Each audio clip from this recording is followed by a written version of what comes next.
उपासक उपास्य देव के नाम रूप लीला धाम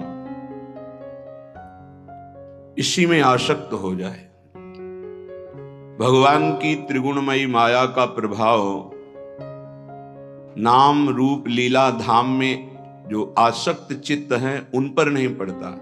माया क्या है? एक भ्रम है। जो भगवान से विमुख हैं उन्हें अविद्या, अज्ञान, माया, अस्मिता, मोह, राग, काम ये सब आसक्त कर लेते हैं, भ्रमित कर लेते हैं। यही माया है। अपने को देह मान लेना भ्रम, अपने को कर्ता मान लेना भ्रम, अपने को भोक्ता मान लेना भ्रम, अपने को स्त्री पुरुष जड़ चैतन्यवत संपूर्ण नानात्व, ये सब भ्रम। जासु कृपा सब भ्रम मिट जाई, गिरजा स्वई कृपालु रघुराई। जिन भगवान श्री हरि के चरणों का आश्रय ले लेने से कृपा ऐसी होती है कि संपूर्ण भ्रमों का नाश कर देती है। नाम रूप लीला धाम, ये विश्वास कीजिए, संपूर्ण ज्ञान, संपूर्ण प्रेम, संपूर्ण योग इससे प्राप्त हो जाता है।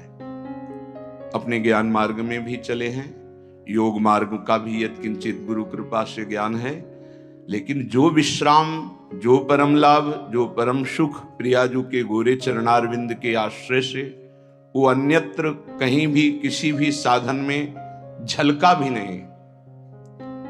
20 वर्ष कभी आंसू आए हों ऐसा स्मरण नहीं है।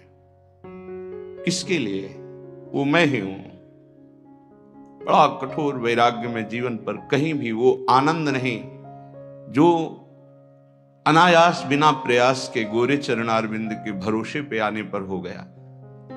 इसलिए बड़े धन्य भाग हैं जो अपनी श्रवणेंद्री को बचा करके नाम रूप लीला धाम में आसक्त करते हैं चित्त को। नहीं तो ऐसी ऐसी चर्चाएं होती हैं जिनका कोई मूल आश्रित तो नहीं है और साधक भटक जाता है। और भटकते भटकते जब चित्त को निज आनंद नहीं मिलता तो फिर वो भोगों में ही रत रहता है। श्रीपाद प्रबोधानंद जी महाराज कह रहे हैं, बहुत ग्रहण करने योग्य बात। स्वकर्म स्रोतो भी सततमभितश्चालित ममुम प्रभो जीवम यत्र क्वचिदपि नयात्यंत विवशम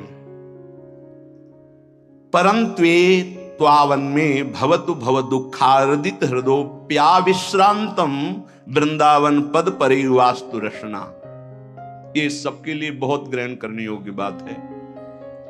कोई कोई श्लोक होते हैं स्थिति प्रज्ञ के लिए ही, कोई होते हैं धामवासी निष्ठावान के लिए। ये श्लोक सार्वभौम सबके लिए है। कह रहे हैं स्वकर्मो स्रोतो भी सततम वितश्चालित ममुम। प्रभु मैं आपसे और कोई चाह नहीं रखता, एक बात केवल प्रार्थना कर रहा हूं, स्वकर्म स्रोतो भी, हमारे कर्म के परिणाम में हमें जहां भी रखा जाए। बहुत सुंदर बात है सबके लिए, क्योंकि सब कोई अखंड ब्रजवास या वृंदावन वास नहीं कर सकते। बड़ी बंधनमयी वृत्तियां हैं, कई कर्तव्य कर्म हैं, कई धर्म हैं, कई समस्याएं हैं, और सब कोई ऐसे भाव वाला भी नहीं हो सकता है।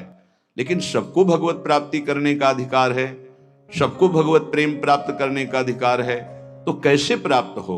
बहुत सुंदर इसमें ग्रहण करने योग्य बात सार्वभौम सबके लिए है। पहली बात तो यह समझना है, इस विश्व ब्रह्मांड में भगवान और भगवान के भजन के सिवा कोई तुम्हारे कर्म का नाश नहीं कर सकता। इसे दिमाग में लिख लो, चाहे डायरी में लिख लो, चाहे हृदय में बैठा लो। कोई भी त्रिभुवन में भगवान और भगवान के भजन के सिवा ऐसा नहीं जो तुम्हारे कर्मों को विध्वंस कर दे, कोई नहीं है। एक बार महर्षि ब्रह्म ऋषि विश्वामित्र जी ने त्रिशंकु जी के कर्म विधान को मिटाने की कोशिश की और कहा तुम्हें जो वशिष्ठ जी नहीं प्रदान कर सके वो मैं प्रदान करूंगा। और अपने मंत्र बल से, तपोबल से उन्होंने स्वर्ग भेजा। अनाधिकारी का स्वर्ग में प्रवेश नहीं होता है। अगर वो पुण्य बल से अधिकार भी प्राप्त कर लिया है लेकिन ब्रह्म ऋषियों की अनुमति नहीं है तो भी नहीं होगा। वशिष्ठ जी ने नकार दिया था त्रिशंकु को, विश्वामित्र जी ने भेजा, वहां से धक्का लगा के वापस किया गया, वो खोपड़ी के बल उल्टे टंग गए। तो उनका रुको मैं नई सृष्टि प्रकट करता हूं। उन्होंने कुछ नई सृष्टि की रचना शुरू की। जिस तप बल का संग्रह कर रहे थे, मेनका ने आके उस सारे तप बल को चौपट कर दिया। उन्हीं से शकुंतला का प्रादुर्भाव हुआ, जिससे दुष्यंत पुत्र महान बलशाली भारत भाग्य विधाता प्रकट हुए हो। भरत जी उनका नाम, जो बाल्यावस्था में अश्व संचालन विद्या, राज्य विद्या सब ऋषियों से सीख चुके थे, संपूर्ण राज्य विद्याएं, और सिंहों के बालकों के साथ बलपूर्वक युद्ध करते थे। मेनका अप्सरा ने कुछ ही मिनट में उनके मन को अधीन करके सारी शक्ति छीन कर दी। आज भी त्रिशंकु उल्टा टंगे हुए हैं शास्त्र विधान के अनुसार। कोई किसी के कर्म को मिटा नहीं सकता, केवल भगवान और भगवान का नाम जप भजन ये बैठा लो।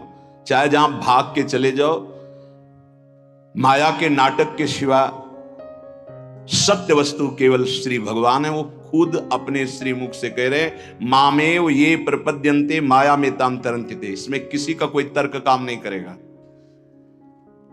ऐसा सामर्थ्यशाली कोई नहीं हुआ जैसे भगवान।